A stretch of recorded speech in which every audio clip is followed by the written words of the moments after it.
Masayang araw, mga ka-PL. Masaklap na karanasan na naman ni Congressman Rodante Marcoleta ang naranasan niya, mga ka-PL, sa Kamara. Kung una, nakipagtalo siya sa kung sino-sinong mga congressman para huwag kalimutan ang tradisyon ng Kamara. Etong pangalawa, mga ka-PL, parehas na naman po na senaryo. At ang masaklap pa ho dito, mga ka-PL, sinubukan pong magtanong nitong mabait na Congressman Rodante Marcoleta kung saan nga ba ilalagay o ilalaan itong 6 trillion mahigit na pondo para sa darating po na susunod na taon. Pero ang masaklap po, mga ka-PL, hindi ho siya hinayaang makapagtanong. Pinigilan ho siyang magtanong, mga kababayan. Minamadali di umano ipasa ang budget para sa susunod na taon. Pero, mga ka-PL, ang budget ng OBP pilit pong iniipit nitong ilang mga kongresistang mga buaya. O ito ho ang video ni Congressman Rodante Marcoleta, paglalahad niya po sa kanyang mga naranasan sa huling plenary debates tungkol nga dito sa national budget para sa susunod na taon. Ito, panoorin po natin. Pero bago po sa atin simulan, makikisuyo po muna sa mga hindi pa po nakasubscribe. Baka naman. At pakiclick na rin po ang notification bell para updated sa lahat ng upload. At huwag niyo pong kalimutan, pakilike na rin po ang video. Maraming salamat. Makikisuyo lang po. Yan ang gusto ko dito sa mamang ito, mga ka-PL, Congressman Rodante Marcoleta. Talagang ang kanyang paglilingkod sa taong bayan at sa bayan ay totoo. Walang pakunwari, mga kababayan. Hindi po katulad ng ibang mga congressman na nariyan ngayon sa Kamara, tila ginagamit lamang po nila ang kanilang kapangyarihan para sila mapuno ang kanilang bulsa. O ito na ho yung video, panoorin na po natin. Siyempre, 16, uumpisahan ang pagde-deliberate ng budget ng 2025 sa ating kapulungan sa plenaryo. Ako po ay nakatalaga sana mga pagtanong ng mga ilang bagay sapagkat gusto kong linawin sa panig ng mga constituents na i-represent natin sa Kongreso ay kinakailangan po na nalaman ko kung ano po yung bahagi ng 6.325 trillion pesos ang siyang magiging benepisyo. Ibig sabihin, ang siyang tutulay doon sa panig ng mga kababayan nating nasa kapos ang buhay.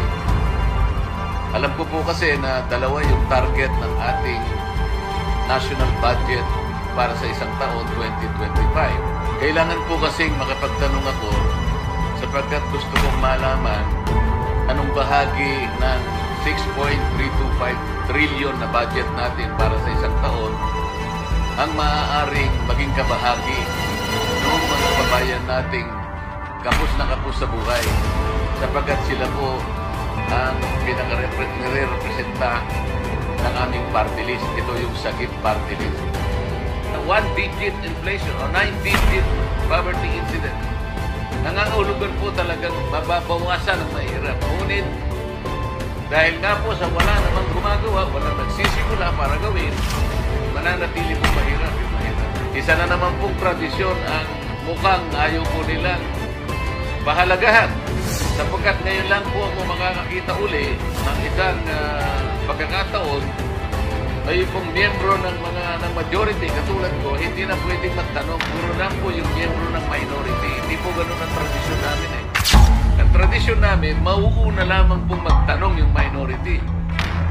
Pagkatapos, kasunod na naman ang majority, maging alternate na po yun. Hanggang maubos na yung minority dahil po konti lang sila.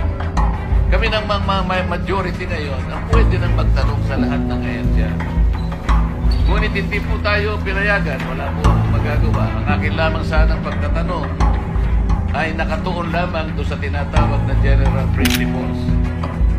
Para lang po yung tono ng pagdideliberate ng budget ay mailagay natin sa wastong perspektiba. Ngunit kagaya nga po ng aking ipinaliliwanag, ayaw na po nila kaming magtanong sapagkat ang tangi nilang layunin ay tapusin kagad ang deliberation ng budget sa plenaryo sa lalong madaling panahon.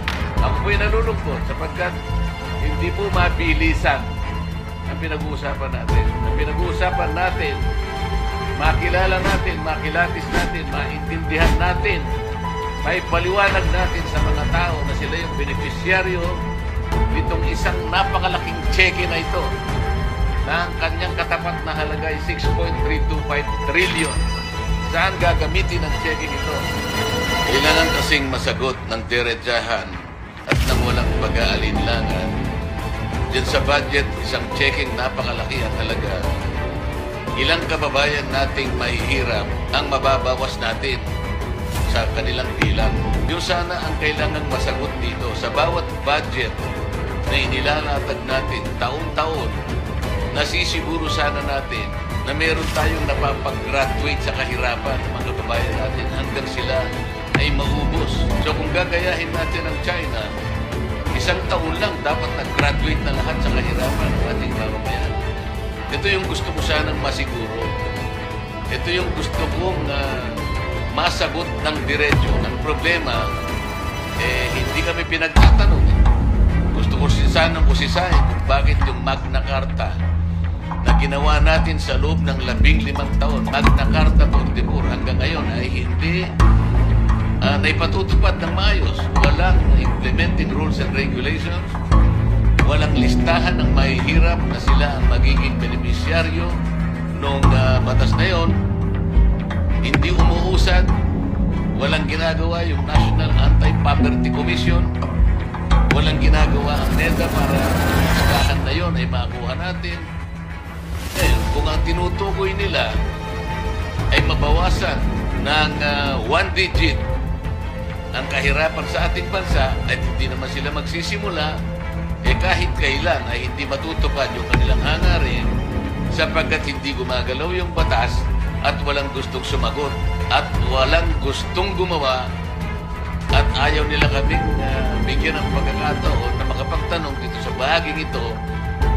Gayong napaka-importante nito sapagkat ang kinakatawan nga natin ay yung mga mahihirap na kababayan dito sa ating